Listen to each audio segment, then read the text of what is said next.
చేతన్ ఆనంద్ అనే పేరు ఈ రోజు ఇంత పాపులర్ అవడానికి కూడా అది ఒక రోజుతో వచ్చింది కాదు. మీరు అన్నట్టే విజయవాడ నుంచి స్టార్ట్ అయింది మీ జర్నీ.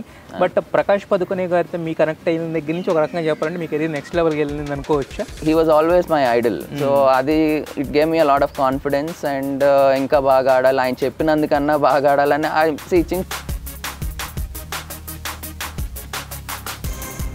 ఆయన దీపికా పదుకునేకి సంబంధించిన ఫాదర్ కదా. సో మరి ఆవిడ ఎప్పుడన్నా ఉండేది అసలు కనిపిస్తూ ఉండేవారు? అంటే నాకంటే జూనియర్ తను. సో ఆవిడ కూడా ఆడుతూ ఉండేవారు. యా, అంటే తను కూడా ఆడేది, but not at like national level అలా కాదు. కానీ మీరు చాలా మెడల్స్ గెలిచారు, అంటే నేషనల్స్ ఇంటర్నేషనల్స్ ఇన్ని గెలిచారు. బట్ ఒలింపిక్ అనేది ప్రతి ఒక్కళ్ళకి ఒక ఫైనల్, అంటే ఒక ఎపిటోమ్ లాగా అనిపిస్తుంది కదా. బట్ అక్కడ మీకు ఎందుకు ఒలింపిక్స్ దాకా వెళ్ళడం అనేది అక్కడ ఇదైంది? My bad luck was first time 2004లో I should have qualified. But అది కూడా మేబీ ఐ వాజ్ నాట్, అంటే నాకు రాసి పెట్టలేదంటాం అలా అనుకోవచ్చేమో.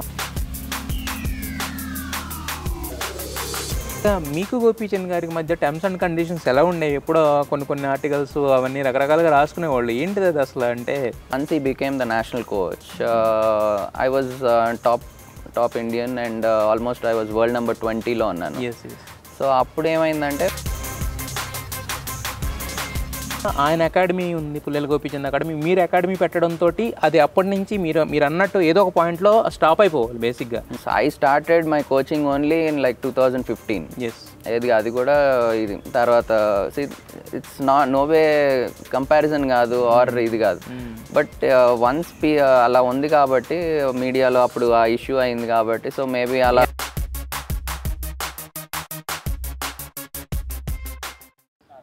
Hi, hello viewers, welcome to NTV sports. This is Tarak. Indian badminton అంటే గుర్తొచ్చే అతి కొద్ది మంది పేర్లలో ఒక పేరు చేతన్ ఆనంద్ గారు. ఎందుకంటే ఆయన stylish and renowned badminton player మాత్రమే కాదు, ఆయన కూడా చాలా స్టైలిష్గా ఉంటారు అనమాట చూడడానికి. సో చేతన్ ఆనంద్ గారు మనతో ఉన్నారు. సో ఇండియన్ బ్యాడ్మింటన్ గురించి, ఆయన జర్నీ గురించి, అలాగే రాబోతున్న రోజులు ఎలా ఉండబోతుంది, ఇలాంటి ఇంట్రెస్టింగ్ విషయాలన్నీ ఆయన అడిగి తెలుసుకునే ప్రయత్నం చేద్దాం. హలో చేతన్ గారు. ఎలా అండి? ఇంతకుముందు చెప్పినట్టు మీరు మీ ఆట మాత్రమే కాదు, మీరు కూడా చాలా స్టైలిష్గా ఉన్నారు. అలా ఏం లేదు, బట్ లైక్ అది న్యాచురల్గా ఉంది. అండ్ అందరూ అంటారు ఇలాగా ఈజీగా ఆడుతున్నాను అది అని, బట్ ఐ థింక్ అది ఇట్ కమ్స్ న్యాచురల్లీ. సార్, అయితే ఒక విజయవాడ అనే ఒక ఊర్లో, అంటే ఆ టైంలో మీరు, అంటే ఆల్మోస్ట్ ఒక 40 years బ్యాక్ అక్కడ స్టార్ట్ అయ్యింటే, అంటే బేసిక్గా ఎవరికైనా స్పోర్ట్స్ అనగానే క్రికెట్, లేదంటే మహా అయితే టెన్నిస్ ఇలాంటివి ఉంటాయి, కానీ బ్యాడ్మింటన్ అనేది చాలా తక్కువ మందికి తెలిసిన గేమ్ కదా. సో మరి అసలు దాని మీద ఇంట్రెస్ట్ ఎలా స్టార్ట్ అయింది? దాన్ని ఒక ప్రొఫెషనల్ లెవెల్కి తీసుకురావాలనే ఆలోచన ఎక్కడ మొదలైంది సార్? ఫస్ట్ స్టార్ట్ చేసినప్పుడు లైక్ మా డాడ్ ఆడేవాళ్ళు. Like he is a very good player, but రెగ్యులర్గా హెల్త్ దీని మీద కూడా రెగ్యులర్గా ఆడుతూ ఉండేవాళ్ళు, ఏదో ఒక స్పోర్ట్ ఆడుతూ ఉండేవాళ్ళు. సో బ్యాడ్మింటన్ రెగ్యులర్గా ఆడేవాళ్ళు. సో ఆయనతో పాటు వెళ్ళి అలా స్టార్ట్ అయింది. బట్ మీరు అన్నట్టు చిన్నప్పుడు అంతా క్రికెటే బాగా ఎక్కువ ఆడేవాళ్ళం. క్యాంప్స్ కానీ, అవి ఎక్కువ సమ్మర్ క్యాంప్స్ కానీ ఇవన్నీ క్రికెటే చేశాను. బట్ ఐ థింక్ ఎప్పుడు చేంజ్ అయిందంటే, లైక్ మా school VPS Siddhartha public school, then దానికి స్పోర్ట్స్ అథారిటీ ఆఫ్ ఇండియా వాళ్ళు they adapted the school and కోచెస్ని పంపించారు. So I think I was lucky enough, correct టైంకి, లేకపోతే కరెక్ట్ నా ఏజ్ కరెక్ట్ ఉన్నప్పుడు I think very good coach also was assigned there. So అక్కడికి వచ్చారు కాబట్టి ఆయన నన్ను స్కూల్లో ఆడతాం, మామూలు ఈ మన హౌస్ కాంపిటీషన్స్ రెగ్యులర్గా జరుగుతూ ఉంటాయి కదా, దాంట్లో ఆడతాం చూసి చాలా బాగా ఆడుతున్నాం, న్యాచురల్గా ఉంది, అంటే ఫుట్ వర్క్ అన్నీ కూడా ఏం నేర్చుకోలేదు, బట్ అలా ఉంది అని ఆయన చూసి అడిగితే అప్పుడు ఊరికే జాయిన్ అయ్యాను సమ్మర్ క్యాంప్ లాగా. సో ఫస్ట్ సమ్మర్ క్యాంప్ అవ్వగానే స్టేట్ అలా జరిగితే జూన్లో, అదే ఫస్ట్ డే గెలిచాను అనమాట. సో ఇంకా అలా స్లోగా ఆయన పేరెంట్స్తో మాట్లాడి అలా స్టార్ట్ అయింది. సో అంటే మీకు గెలవడంతో ఇంకా మీకు కూడా సెల్ఫ్ ఇది అనేది స్టార్ట్ అయిందంటే, సెల్ఫ్ ఇంట్రెస్ట్ లేకపోతే సెల్ఫ్ మోటివేషన్? యా, లైక్ అంటే అప్పుడు మనం చిన్నపిల్లలు, అప్పుడు అంత తెలియదు మన, అంటే బ్యాడ్మింటన్ ఆడుతూ కూడా క్రికెట్, ఈ మన ఈవెన్ గల్లీ క్రికెట్ లేకపోతే గ్రౌండ్స్ లోకి వెళ్ళి అలా రెగ్యులర్ గా ఆడేవాళ్ళం. బట్ స్లోగా గెలుస్తూ ఉండగా I think interest and everything came in. And అంటే అప్పుడు ఏదో కెరియర్ వైజ్ అలా అని పెద్ద లేదు, ఏది ఆడితే అది బాగా ఆడాలి, ఎంజాయ్ చేస్తూ ఆడేవాళ్ళం. సో ఆ థింకింగ్ లో ఆడుతున్నా బట్టి that's how it all worked out. But కాకపోతే ఏంటంటే జనరల్గా ఇప్పుడు ఆ టైంలో మనం ఆడుతున్నా కూడా ఏంటంటే పేరెంట్స్కి ఇప్పటంటే కొంచెం అవేర్నెస్ అది పెరిగింది. అంటే స్పోర్ట్స్లో పంపిద్దాం, స్పోర్ట్స్లో వీడు మెడల్స్ కొడతాడు, అది ఉండదు ఎక్కువ. ఆటే చదువు అని ఉండేది కదా. మరి మీ ఇంట్లో మొత్తం ఎలా? అది I think there is lot of support from parents. Actually my father was అంటే లెక్చరర్ కింద రిటైర్ అయ్యారు. ఆయన even though he's a lecturer, but I was used to be topper in class, but మళ్ళీ ఇది ఇప్పుడు స్పోర్ట్స్ అథారిటీ ఆఫ్ ఇండియా అది రాగానే దాంట్లో జాయిన్ అయ్యి కొన్ని మార్క్స్ తగ్గినాయి, లైక్ 95 అలా అబోవ్ వచ్చాయి, కొంచెం 90, 85 అలా రావటం మొదలైంది. బట్ స్టిల్ దే ఎప్పుడు డిస్కరేజ్ చేయలేదు. I think dad always wanted ఏదో గేమ్ ఆడాలి హెల్తీగా ఉండటానికి అనేది. I think it came from him. So అలా బాగా మంచి సపోర్ట్ ఉండేదండి. సో అందుకని కంటిన్యూ చేయగలిగాం. అయితే ఇది టెన్నిస్ అనేది బ్యాడ్మింటన్ అనేది కొంచెం కాస్ట్లీ గేమ్. అంటే ఒక కాక్ కొనాలన్నా, ఒక ర్యాకెట్ కొనాలన్నా కూడా కొంచెం ఎక్కువ ఎక్స్పెన్సెస్ ఉంటుంది కదా. సో మరి అంటే అప్పట్లో పర్లేదా మీ ఫినాన్షియల్? అది ఒకటి ఏంటంటే అదే చెప్పా కదా, స్పోర్ట్స్ అథారిటీ ఆఫ్ ఇండియా వాళ్ళు ఇచ్చారని. సో కోచ్ తో పాటు they use to regularly give shuttles, ఆ ఫెసిలిటీస్ అన్ని కూడా. ఆ స్కీమ్ రావటం was lucky for me. I think destined to అలాగా, డెస్టినీ అంటారు కదా చాలా మంది. సో ఐ థింక్ ఆయన రావటం అలాగా, మళ్ళీ మాకు షటిల్స్ అన్ని స్పోర్ట్స్ అథారిటీ ఆఫ్ ఇండియా వాళ్ళు ఇచ్చేవాళ్ళు స్కూల్కి, అంటే సెంటర్కి ఇచ్చేవాళ్ళు, నాకని కాదు. బట్ అది కోచ్ ఎలా యూస్ చేశారు అలాగా. సో అవన్నీ అంత ప్రాబ్లం అవ్వలేదు అప్పుడు. Actually badminton very costly game. But ఏమో ఆ సపోర్ట్ ఉండటం వల్ల దెన్ వన్స్ నేను గెలవటం మొదలుపెట్టి అలాగ 15 years 16 years నేషనల్స్ అలా గెలవటంతో తర్వాత ఏమో స్పోర్ట్స్ అథారిటీ ఆఫ్ ఆంధ్రప్రదేశ్ వాళ్ళు కూడా when you win nationals monthly ఇన్ని బ్యారల్స్ అని వాళ్ళు సపోర్ట్ చేసేవాళ్ళు. దెన్ టోర్నమెంట్స్కి వెళ్ళడానికి ఎక్స్పెన్సెస్ అవి కొన్ని ఇచ్చేవాళ్ళు. సో అలా ఐ థింక్ వి గాట్. ఒక రకంగా చెప్పాలంటే ఆన్ యువర్ ఓన్ ఇవన్నీ గెలుచుకున్నవి. యాక్చువల్లీ కాస్ట్లీ గేమ్ అని ఏదైతే మాట్లాడుతున్నామో దానికి కావాల్సిన ఇన్పుట్స్ అన్ని మీరు సంపాదించుకున్నది ఒక రకంగా. అవును, అంటే అప్పుడులో అది చెప్పా కదా, కెరియర్ అలా లేదు. ఇప్పుడు అంటే బాగా స్పాన్సర్షిప్స్ అవి వచ్చినాయి కానీ, బట్ అప్పుడులో ఐ థింక్ ఆ స్కీమ్ పెడతాం వల్ల చాలా మంది హెల్ప్ అయ్యారు. చాలా మందికి, not only badminton, athletics, basket ball, వీళ్ళందరూ కూడా. మేము హాస్టల్లో కూడా ఉండేవాళ్ళం కంపల్సరీగా. So I think the overall exposure అది రావటం వలన, అంటే సర్టెన్ సిచ్యువేషన్స్ డీల్ చేయటం అలాగా. So we became little stronger mentally and ఇది కూడా. అంటే లేకపోతే ఇప్పుడు పేరెంట్స్ ఎలా అంటే లైక్ చాలా మంది గార్డెడ్ గా ఉంటారు. సో అన్ని పిల్లలు నేర్చుకోలేరు, బికాస్ ఎవ్రీథింగ్ స్పూన్ ఫీడింగ్ లాగా అయిపోతుంది. So this all we went through the grind కాబట్టి I think it all depended on our self. And అది ఇంట్రెస్ట్ మీద అలాగ అయింది. అండ్ అంత ఆలోచించేవాళ్ళం కాదు చిన్నప్పుడు, లైక్ ఏదో కెరియర్ ఇలాగ అయిపోవాలి. ఎక్కువ ఆ దూరం ప్లాన్ చేసుకుంటే ఏం ఉండాలి, పెద్ద గెలవాలని. బట్ టూ ఫార్ అహెడ్ ఆలోచిస్తే ప్రెసెంట్ ఏం చేయాలో, మెయిన్ అక్కడ ఏం చేయాలో అది ఇట్ విల్ గో బిహైండ్ ఇది. సో అందుకని ఐ థింక్ అప్పట్లో జస్ట్ నాకు ఇంట్రెస్ట్ లేకపోతే హ్యాపీగా ఉండేది కాబట్టి ఆడతాం, హ్యాపీగా అలాగా ఆడుకుని అలా. సో ఆ ప్రెషర్ తీసుకోలేదు అప్పుడు. అది ఇప్పుడు ఈ మధ్య కాలంలో బాగా పేరెంట్స్ ప్రెషర్ ఎక్కువైపోయింది. లైక్ అవును, అంటే వాళ్ళు I don't blame them also. ఇప్పుడు టీవీలో ఫస్ట్ ఒలింపిక్స్ లో గెలవటం చూసి everybody wants their kid to excel. So కాకపోతే అది it's a process, like it's not like overnight అవ్వదు, లేకపోతే ఎన్నో మంత్స్ లో అయిపోదు. ఇదేమి ఎగ్జామ్స్ లాగా కాదు కదా, 6 months బాగా చదివితే మనం పాస్ అయిపోతాం అలా కాదు కదా. So it takes time. కొంతమందికి కొన్ని ఇయర్స్ లో రిజల్ట్ వస్తుంది, కొంతమందికి ఒక 10 years పట్టొచ్చు అలా. ఇప్పుడు ఎందుకంటే చేతన్ ఆనంద్ అనే పేరు ఈ రోజు ఇంత పాపులర్ అవడానికి కూడా అది ఒక రోజుతో వచ్చింది కాదు. మీరు అన్నట్టే విజయవాడ నుంచి స్టార్ట్ అయింది మీ జర్నీ. బట్ ప్రకాష్ పదుకునే గారితో మీ కనెక్ట్ అయిన దగ్గర నుంచి ఒక రకంగా చెప్పాలంటే మీ కెరీర్ నెక్స్ట్ లెవెల్కి వెళ్ళింది అనుకోవచ్చా? అంటే చిన్నప్పటి నుంచి రెగ్యులర్గా ఆయన నన్ను చూసినప్పుడు I think first time I played in Chennai Krishnaketan tournament అని, అప్పుడు అండర్ 12 years టోర్నమెంట్. అప్పుడు చూసే ఆయన ఎందుకో మరి I don't know how he saw me. And అంటే అప్పుడు ఏదో క్వార్టర్ సెమీస్ ఆడాను. సో అప్పుడు ఆడినప్పుడు he told in the press that I play exactly like him. అంటే ఆయన తను చూసినప్పుడు నన్ను చూసుకున్నట్టు. And he was always my idol. So అది it gave me a lot of confidence and ఇంకా బాగా ఆడాలి, ఆయన చెప్పినందుకన్నా బాగా ఆడాలని చిన్న మనకి అలా ఉండిపోతాయి కదా మైండ్ లో. సో అలాగా I think then it became more of okay గెలవాలి, ఇంకా ఇంకా బెటర్గా ఆడాలి అలాగా. సో అండ్ ఆయన ఎప్పుడు any time I wanted like చాలా క్యాంప్స్ చేశాను బెంగళూరులో, అంటే నేషనల్ క్యాంప్స్ కానీ ఇది కానీ. సో అప్పుడు ఎనీ దిస్ థింగ్ హెల్ప్ కానీ లేకపోతే when ever I'm down, if ఆయనకు ఒక కాల్ కానీ అది చేస్తే పాపం ఆయన ఫ్రీగా ఉండి మాట్లాడి నాకు ఫుల్గా సపోర్ట్ చేసేవాళ్ళు. So one way I can say it is like coaching అలా కాదు కానీ మెంటర్ కింద I think he help me a lot because I use to look up to him. And ఆయనతో మాట్లాడితే నాకు చాలా మటుకు ప్రాబ్లమ్స్ సాల్వ్ అయిపోయాయి. అంటే ఏం లేదు, జస్ట్ ఒక confidence, just like telepathy type. Yeah, అంటే ఏమీ లేదు, జస్ట్ ఒక పర్సన్ ఉంటారు కదా మనకి, లైక్ సమ్ ఫాదర్ ఉంటారు లేకపోతే మదర్తో మాట్లాడు అలాగా. I think any related to badminton if I just talk to him, ఆ కాన్ఫిడెన్స్ వచ్చేసి I use to overcome it more. అంటే జస్ట్ ఆయన ఏం పెద్దగా మళ్ళీ ఏదో ఇది చేసేయాలి అలా చేయాలని ఏం కాదు, జనరల్లీ అలా మామూలుగా. అంటే ఆయనతో ఓన్లీ ఈ కన్వర్జేషన్స్ ఏనా లేదంటే పర్సనల్ గా కలిసి టెక్నిక్స్?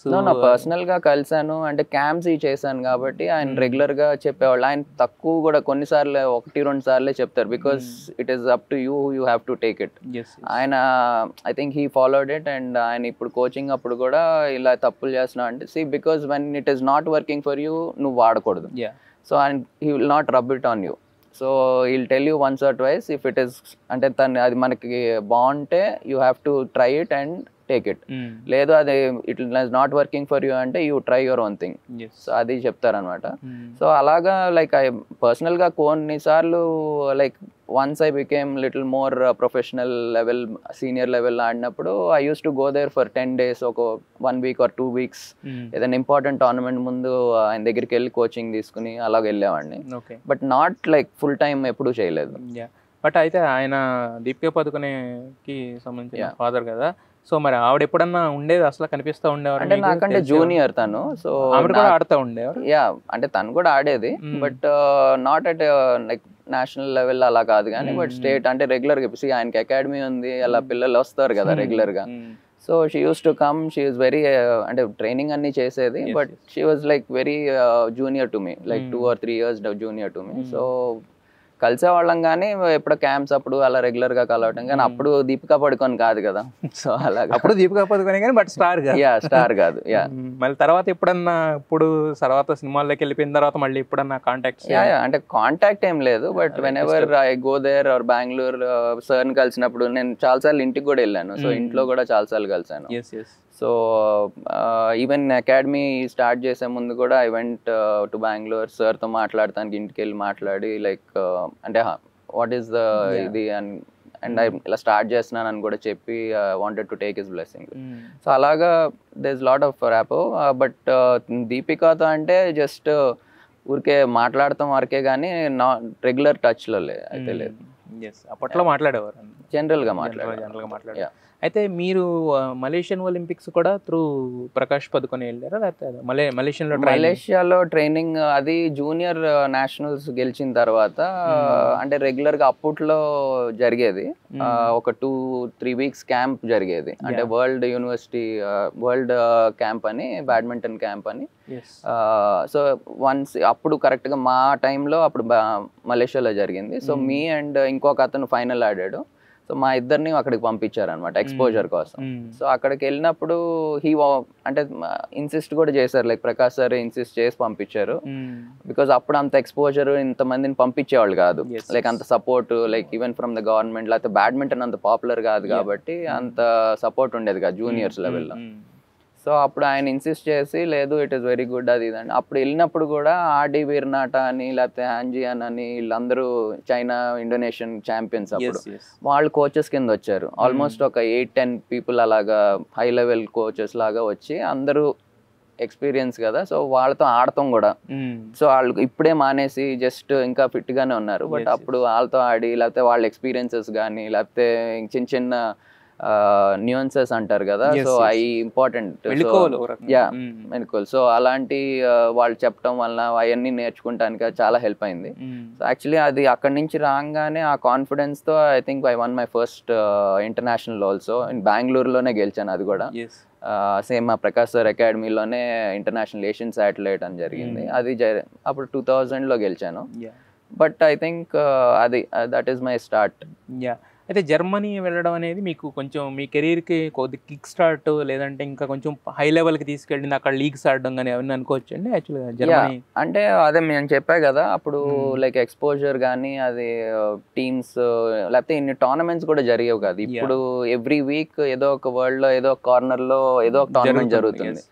అండ్ ఈవెన్ గవర్నమెంట్ నుంచి ఇప్పుడు there is lot of support even for juniors exposure trips అని మళ్ళీ సెపరేట్ గా అలా చాలా ఉన్నాయి. కానీ అప్పట్లో ఏంటంటే మాకు టోర్నమెంట్ లేకపోతే ఇండియన్ టీమ్ ఆడాలంటే ఒక 3 months 4 months వెయిట్ చేయాల్సి వచ్చేది. సో ఇక్కడ ఏదో సెలక్షన్ టోర్నమెంట్ ఉండేది, మళ్ళీ దాని తర్వాత మళ్ళీ క్యాంప్స్ ఉండే. సో అలాగా ఎప్పుడో ఇయర్కి మొత్తం కలిపి ఒక ఆడితే 8-10 ఆడితే చాలా గొప్ప. సో మాకు ఎలా ఉండేదంటే అప్పుడు బయటకు వెళ్ళి ఫస్ట్ టోర్నమెంట్ ఆడినప్పుడు బికాజ్ ఆ లెవెల్లో ఆడలేదు అండ్ ఆ పేస్ ఆడేవాళ్ళం కాదు కదా. సో ఫస్ట్ టోర్నమెంట్ అసలు అలవాటు అవడానికే అయిపోయేది అనమాట. సో గెలిచే మ్యాచ్ కూడా ఒకసారి ఓడిపోయేవాళ్ళం బికాజ్ ఆ పేస్లో ఆడు. సెకండ్ టోర్నమెంట్ బాగా ఆడేవాళ్ళం, మంచి రిజల్ట్ లేకపోతే మంచి ప్లేయర్స్ని కూడా కష్టపెట్టి లేకపోతే ఒక్కోసారి కొట్టేవాళ్ళం. బట్ మళ్ళీ వెనక్కి రాగానే మళ్ళీ 3-4 months గ్యాప్ వచ్చేది. సో అలా ఉన్నప్పుడు నాకు 2000 అలా వచ్చినప్పుడు ఈ ఆల్మోస్ట్ 4 years పెద్ద రిజల్ట్ లేకుండా అయిపోయింది. So then I decided, okay, I was doing my engineering also that time, and engineering 2003 end lo aipongane then I decided I have to go abroad and కొన్ని రోజులు అట్లీస్ట్ ఒక 1-2 months అక్కడ ఉండి అక్కడి నుంచి టోర్నమెంట్స్ ఆడాలని. సో ఐ వాస్ ప్లాన్ చేసుకుంటున్నప్పుడు then most of the European circuit starts from October or till Jan. అంతా యూరోప్లోనే ఎక్కువ జరుగుతాయి. అండ్ ఈ క్లబ్ మ్యాచెస్ కూడా సెప్టెంబర్ ఆ టైంలో స్టార్ట్ అయ్యి ఆల్మోస్ట్ Jan-February వరకు ఎండ్ అవుతాయి అనమాట. So then I decided okay that would be a better and ఒక బేస్ లాగా ఉంటుంది. అండ్ నాకు కూడా అక్కడ ఆడతాం, రెగ్యులర్గా ఆడతాం, క్లైమేట్కి అలవాటు అయ్యి అండ్ అంటే ఇక్కడ నుంచి ఇండియా నుంచి వెళ్ళి అలా కాకుండా కొంచెం ఒక 1 month ఆడతాం అంటే బెటర్ అని I thought and I started. So first 1 year వెళ్ళినప్పుడు ఫస్ట్ 3 months ఏమో actually Prakash sir Morten Frost అని వరల్డ్ నెంబర్ 1 ఆయన సౌత్ ఆఫ్రికా చీఫ్ కోచ్ కింద అయిపోయి stint he was going back to Denmark. So sir only requested him, so he was free. So ఆయన he said I will help him out in the 3 months. So ఆయన under training చేసాము ఒక 3 months. Then actually ఆ year ఆయన దగ్గర training చేసిన ఆ 3 months కూడా అక్కడ టోర్నమెంట్స్ దగ్గరలో ఉంటాయి కదా. యూరోప్ అంటే it's like almost 1-2 hours journey. So అక్కడ రెగ్యులర్గా టోర్నమెంట్స్ ఆడాను. 3 months లో ఒక 8 tournaments 9 tournaments ఆడా. I played almost 6 or 7 finals. And ఒక డెన్మార్క్ ఓపెన్ లో కూడా Hafiz won All England, Hafiz Hashim అని మలేషియా అతను. That year he won the All England and I almost beat him in quarter finals in Denmark Open. So almost close match, చాలా క్లోజ్. అలా third game కూడా close లో ఓడిపోయాను. So అలా బాగా ఆడతాం మొదలుపెట్టాను. So then I had the confidence కి ఓకే దిస్ ఇస్ కరెక్ట్. అంటే ఎవరో సపోర్ట్ అంటే ఇప్పుడు మనం రెగ్యులర్గా గవర్నమెంట్ సపోర్ట్ ఉన్నా లేకపోయినా ఇలా ఈ అన్ని మా టోర్నమెంట్స్ ఇక్కడ ఈ టైంలో జరుగుతాయి కాబట్టి ఈ క్లబ్ మ్యాచెస్ ఇది బేస్ ఇక్కడ ఉంటే so it's easy for me also to travel అది ఇదని అలా ప్లాన్ చేసుకుని నెక్స్ట్ ఇయర్ నుంచి రెగ్యులర్గా జర్మన్ క్లబ్కి ఆడాను. అంటే అప్పటికే ఒక కెరీర్ కింద ఇది ఫామ్ అయింది యాక్చువల్లీ మీకు? అంటే నేను ఆల్మోస్ట్ ఇంకా జూనియర్స్ అలా ఉన్నప్పుడే ఐ స్టార్టెడ్ ఇది ప్రొఫెషనల్ గానీ. And first year of engineering I got my job also, ఇది పెట్రోలియం దీంట్లో. So that is like almost settled కాబట్టి ఇంకా ఫుల్ టైమ్ ఇది అని డిసైడ్ అయిపోయాను.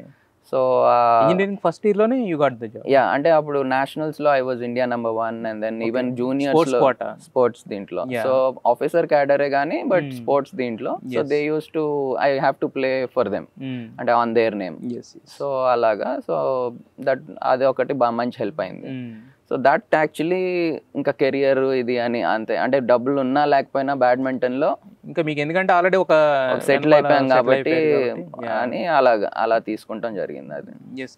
అయితే యాక్చువల్గా మీరు చాలా మెడల్స్ గెలిచారు, అంటే నేషనల్స్ ఇంటర్నేషనల్స్ ఇన్ని గెలిచారు. బట్ ఒలింపిక్ అనేది ప్రతి ఒక్కళ్ళకి ఒక ఫైనల్ అంటే ఒక ఎపిటోమ్ లాగా అనిపిస్తుంది కదా. బట్ అక్కడ మీకు ఎందుకు ఒలింపిక్స్ దాకా వెళ్ళడం అనేది అక్కడ ఇదేంటి అంటే సి సమ్ టైమ్స్ సర్కమ్స్టాన్సెస్ లేకపోతే because it is all 4 years ఒకసారి.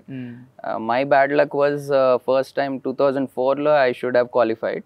బట్ అది కూడా మేబీ ఐ వాజ్ నాట్, అంటే నాకు రాసి పెట్టలేదంటాం అలా అనుకోవచ్చేమో, because I would have qualified for sure. Last మార్చ్లో ఫిబ్రవరి I won my first nationals, senior nationals. తర్వాత సాఫ్ గేమ్స్ గెలిచాను. అండ్ ఇండియాలో ఐ వాజ్ ఇండియా నెంబర్ 1. అందరినీ కొట్టేవాడిని. ఈవెన్ ఇప్పుడు ఎవరు అభిన్ అండ్ నిఖిల్ క్వాలిఫై అయ్యారు. కానీ వాళ్ళ ర్యాంకింగ్ ఇద్దరిది అందరిది సేమ్గానే ఉండింది. బట్ లాస్ట్లో March and April I could not play because back injury అయింది. సో ఆ ఒక 3-4 టోర్నమెంట్స్ ఉన్నాయి. అవి ఊరికే ఆడి వీళ్ళిద్దరూ ఒక టోర్నమెంట్ ఆడారు, ఫైనల్స్ ఆడారు 2. అది కూడా నేను ఆడాల్సింది. అది ఆడి నేను గెలిచుంటే నేను క్వాలిఫై అయ్యేవాడిని. బట్ బికాస్ ఆఫ్ ఇంజరీ అలా కాలింది. సో సర్కమ్స్టాన్సెస్ వల్ల ఇట్ డింట్ హ్యాపెన్. బట్ అదొక్కటే కాదు కదా, my aim was to play well. And అంటే వేరే టోర్నమెంట్స్లో కూడా ఇండియాకి మెడల్స్ రావాలని. సో సాఫ్ గేమ్స్ ఆడాను, Commonwealth I played, Commonwealth both times I got medals. So అలా I'm happy, there is no regrets. కానీ లైక్ మీరు అన్నట్టు అది కూడా అయిపోయి ఉంటే ఒక అదే మా కంప్లీట్ సర్కిల్ అనేది ఫిల్ అయ్యింది. But see sometimes sports is unpredictable. So injuries ఎప్పుడవుతాయి, ఏమవుతుందో తెలీదు. సో యాక్చువల్లీ నేను ఇంజనీరింగ్ చేయడానికి కూడా ఒక కారణం అదే అనమాట. Even because I was India number 1 అయినా కానీ just as a backup, because see life it will not only be on that, right? So in next moment lo ఆడుతున్నప్పుడు జంప్ చేస్తే నీ ఇంజరీ అయితే you can't help it. So some times it's career threatening కూడా కదా. So అందుకే నా backup ఉంటుందని I did my engineering. So అయితే మీరు స్టార్ట్ అయినప్పుడు డబుల్స్ స్టార్ట్ అయ్యి తర్వాత సింగిల్స్ లేదండి, అంటే చిన్నప్పుడు I use to play everything, like singles, doubles, mixed కూడా కొన్నిసార్లు ఆడేవాడిని. I was very good. అంటే మేబీ చెప్పినట్టు మేబీ న్యాచురల్గా I was good in all 3. So everybody use to think, అంటే నాకు పర్ఫార్మెన్స్ వైజ్ అని తీసుకుంటే రిజల్ట్స్ మీరు అన్నట్టు డబుల్స్లోనే బెటర్గా ఉన్నాయి, లైక్ 13 to almost 18 years వరకు. Singles I use to reach semis, finals అలా, కానీ టైటిల్స్ ఏం లేవు. సో మేబీ దాంతో అలా అనిపించవచ్చు. But otherwise after once I started winning that junior nationals, ఒక్కసారి సింగిల్స్ టైటిల్ గెలిచిన తర్వాత సీనియర్స్లో అన్ని సింగిల్సే గెలిచాను. బట్ మధ్యలో నేషనల్ గేమ్స్ ఈ డబుల్స్ కూడా ఆడేవాళ్ళం, స్టేట్కి కానీ లేకపోతే ఇండియాకి. ఇప్పుడు సుధీర్మన్ కప్లో మిక్స్డ్ డబుల్స్ ఆడాను నేను. సో అలా ఆడినప్పుడు I use to give my 100%. See అప్పుడులో అదే that my idea was always like you get on court, ఎవరున్నా నాకు ఇది కాదు, గెలవాలి, మనం బాగా ఆడాలి, మనం గెలవాలి, అంతే. సో న్యాచురల్ గా మేబీ మై గేమ్ కొంచెం for both is helpful. So కొంతమందికి ఏంటంటే సింగిల్స్ గేమే ఉంటుంది, కొంతమందికి ఓన్లీ డబుల్స్ గేమ్ ఉంటుంది. Maybe I'm lucky that I had both. So అలా. అయితే యాక్చువల్గా మీకు గోపీచంద్ గారికి మధ్య టర్మ్స్ అండ్ కండిషన్స్ ఎలా ఉండేవి? ఎప్పుడో కొన్ని ఆర్టికల్స్ అవన్నీ రకరకాలుగా రాసుకునేవాళ్ళు, ఏంటిది అది అసలు? అంటే లేదండి, అంటే is very senior to me, almost 8 to 10 years senior. And by the time నా జూనియర్స్ అవుతుంటో he won his All England 2000లో. And he almost left badminton in 2001-2లో వదిలేశారు. సో టర్మ్స్ అండ్ కండిషన్స్ అంటే ఇప్పుడు మీరు అన్న ఆర్టికల్స్ అవన్నీ ఏంటంటే, once he became the national coach, I was top Indian and almost I was world number 20లో ఉన్నాను. సో అప్పుడు ఏమైందంటే, వన్స్ ఈ టుక్ ఓవర్ ఈ క్యాంప్స్ తీసుకున్నారు, నేషనల్ క్యాంప్ లాగా. సో రెగ్యులర్గా అందరూ రావాలని.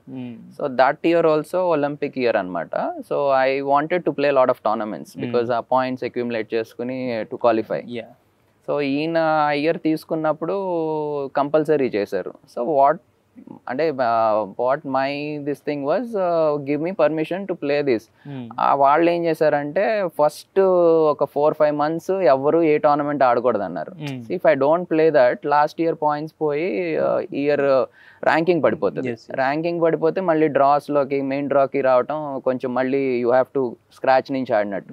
సో అలా కాదు, I will play 2-3 tournaments, I will attend the camps, but అక్కడి నుంచే వెళ్ళి ఆడొస్తామంటే అది కొంచెం అలా ఇష్యూ అయ్యి కొంచెం మీడియా కూడా కొంచెం ఇంకెక్కువ చేసేసి అలాగా. సో కొంచెం ఎక్కువ అయిపోయింది అది. అండ్ దెన్ ఇంకా డబుల్స్, ఇప్పుడు జ్వాల, శృతి వాళ్ళు కూడా ఉన్నారు. సో వాళ్ళు కూడా ఇంకొంచెం ఎక్కువ అయిపోయింది. I never spoke much about it, but కానీ అలా ఎక్కువ అయిపోయింది. సో ఆ చిన్న ఇష్యూస్ కానీ మా ఇద్దరికి, నాకు గోపికి అయితే ఏం లేదు. Now also we talk even we conduct tournaments and అలాగా. సో అయ్యి పెద్ద ఇష్యూ లేదు. బట్ ఆ స్మాల్ మీరు మాట్లాడలేదు కానీ మీ తరపున ఎక్కువ మంది మాట్లాడడం అనేది బాగా ఎక్కువ అయిపోయింది అప్పుడు. సో అది కొంచెం ఇష్యూ అయింది. I was concentrating, I was training well. So ఎక్కువ నేను నా పని నేను చేసుకుంటూ ఉన్నాను. Actually one way it helped.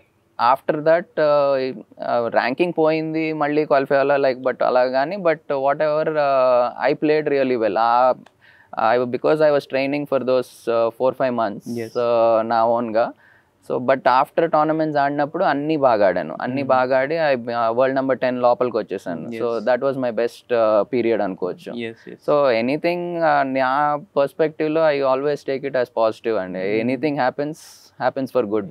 So నీ పని నువ్వు చేసుకుంటూ ఉండాలి, బెస్ట్ చేయాలి, you have to give your best, other things will fall in place. అదే ఎందుకోసం జరిగింది, ఎలా జరిగింది అని పడితే ఏకంగా వర్సెస్ అంటాం కదా మనం క్రికెట్లో, అంటే అది అలాగ అయిపోయింది. Because maybe he was India number 1, then I became India number 1. ఆ రైవల్రీ ఉంటుంది అది దాని. But he is lot senior to me, like almost 8-10 years. అంటే మేము ఆయన చూసి ఇట్స్ నో కంపారిజన్. లైక్ నేను జూనియర్స్ నుంచి వచ్చాను, ఆయన అప్పుడే ఆ కెరీర్ అయిపోయింది.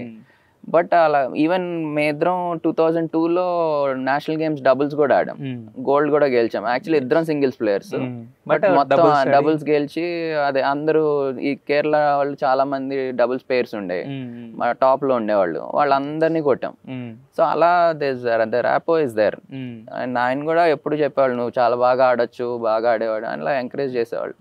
But once he became national coach, he has to think for everybody. But మాకు కూడా కొంచెం లీవే, అట్లీస్ట్ సీనియర్ ప్లేయర్స్ కి లీవే ఇచ్చి కొంచెం ఇది చేస్తుంటే వయా మీడియాగా it would have been better. But there no regrets. Like I said, ఆ పీరియడ్ అయిన తర్వాత I played really well. Maybe determination బాగా బెటర్ అయిందేమో నాకు, and I was because that period I needed for training ఏమో. So there's no regret. Sir అయితే యాక్చువల్గా ఆయన అకాడమీ ఉంది, పుల్లెల గోపీచంద్ అకాడమీ, మీరు అకాడమీ పెట్టడంతో అది అప్పటి నుంచి మీరు అన్నట్టు ఏదో ఒక పాయింట్లో స్టాప్ అయిపోవాలి బేసిక్గా. అక్కడి నుంచి వీళ్ళందరూ రాసుకుంటామని అంటారు అది కూడా, అంటే 2 అకాడమీలు ఉన్నాయి, రైవల్రీ స్టార్ట్ అవుతుంది, ఇంకా కంటిన్యూ అవుతుంది అనేది. అలా మేబీ దట్ కంపారిజన్స్ వస్తాయండి. బట్ ట్రూత్ ఏంటంటే he started his academy in 2004. And almost 2012లో సైనా 1 వీళ్ళు లోపల కూడా వీళ్ళందరూ గెలిచారు. సైనా, కశ్యప్ వీళ్ళందరూ కూడా గెలుస్తున్నారు. 2012లో ఒలింపిక్స్ అన్నీ వచ్చినాయి. So I started my coaching only in like 2015. అది కూడా ఇది తర్వాత ఇట్స్ నో వే కంపారిజన్ కాదు ఆర్ ఇది కాదు. బట్ వన్స్ అలా ఉంది కాబట్టి మీడియాలో అప్పుడు ఆ ఇష్యూ అయింది కాబట్టి, సో మేబీ అలా ఏదైనా రిలేట్ చేసుకుంటాం, అంతేగాని there is no competition. I'm very happy in my space, I think he is happy in his space. We both do, ఇద్దరం ఇది చేస్తున్నాం ఏంటి అంటే మాకు ఇంట్రెస్ట్ ఉండి, లేకపోతే ఇంకా వేరే నెక్స్ట్ జనరేషన్కి హెల్ప్ అవుతుంది అనే తప్పితే దేర్ ఇస్ నో అదర్ ఇది. ఇప్పుడు మీ ఇద్దరు మాట్లాడుకోవడం మాట్లాడతాం, కలుస్తున్నా, ఇప్పుడు రెగ్యులర్గా కలుస్తాము. అంటే ఇప్పుడు ఇద్దరం బ్యాడ్మింటన్ దీంట్లో ఉన్నాం కాబట్టి కనిపించినప్పుడల్లా like is busy, I'm busy in my own thing. But ఏదన్నా బ్యాడ్మింటన్ రిలేటెడ్ దీనికి కలిసినప్పుడు మాత్రం there is no personal rapport ఉందా మీకు? మాట్లాడుతూ ఉంటాం. అంటే ప్రకాష్ సార్తో ఎలా అయితే ఉందో ఒక పర్సనల్ ర్యాపో అనేది, ఆ కైండ్ ఆఫ్ పర్సనల్ ర్యాపో ఏమైనా ఉందా? అంటే మేబీ అంత ఇది లేదు, బట్ దేర్ ఇస్ నో, మీరు అన్నట్టు ఎనీ ఇది లేదు, అనిమాసిటీ ఆర్ అది లేదు ఇది లేదు, అంటే లేదు, జస్ట్ ఒక ఫ్రెండ్షిప్, గుడ్ ఫ్రెండ్షిప్ మాత్రం ఉంది. అంటే నార్మల్ గా సీనియర్, బాగా నాకు సీనియర్. ఎస్. అయితే యాక్చువల్గా మీ అకాడమీ గురించి చాలా మంది చాలా రకాలుగా చెప్పుకున్నారు. సో ఒక్కసారి మీ అకాడమీ అసలు చూద్దాం ఎలా ఉందంటే, మీ టీచింగ్ ఇది ఎలా ఉంటుందో, అసలు మీ కోచింగ్ ఎలా ఉంటుందో ఒకసారి మీ అకాడమీలో చూద్దాం. ఒకసారి కొంచెం మీ అకాడమీలో చూసి దాని తర్వాత దాని గురించి మాట్లాడదాం కదా.